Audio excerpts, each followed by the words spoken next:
So, talking about baseload, I wonder if we could have a discussion about what a potential path forward would be.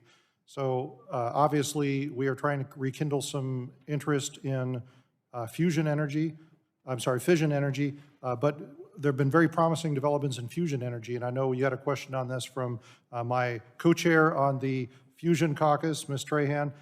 Could you talk about the future you see for fusion and maybe your level of optimism that that could be part of the solution to the problem?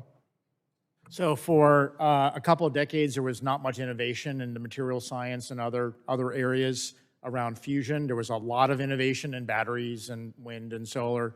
But as of about 5 or 6 years ago, there was some big jumps in terms of innovation in fusion, in particular around material science that allowed for the magnetic fields to get stronger. That really makes the possibility of a net-out fusion possible. The NIF announcement at Livermore was great, but that was not made to be a power plant. That was dealing with the weapons program, so it wasn't made to be a power plant.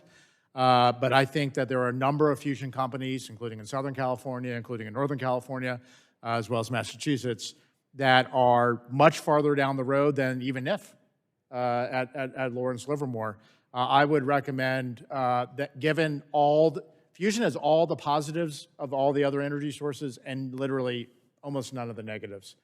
And so given the advances in technology, I'd recommend further additional investment by the country into this now kind of beginning to break through area.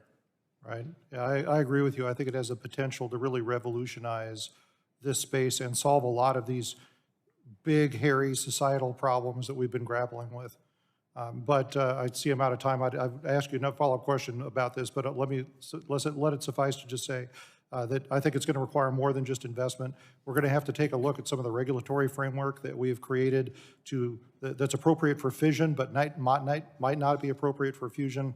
I think we're going to have to amend the Atomic Energy Act to try and create a framework that works and that really catalyzes the growth of that industry. But I want to thank you for your testimony. Thank you to all of our witnesses. I really enjoyed the hearing today. I'll yield back.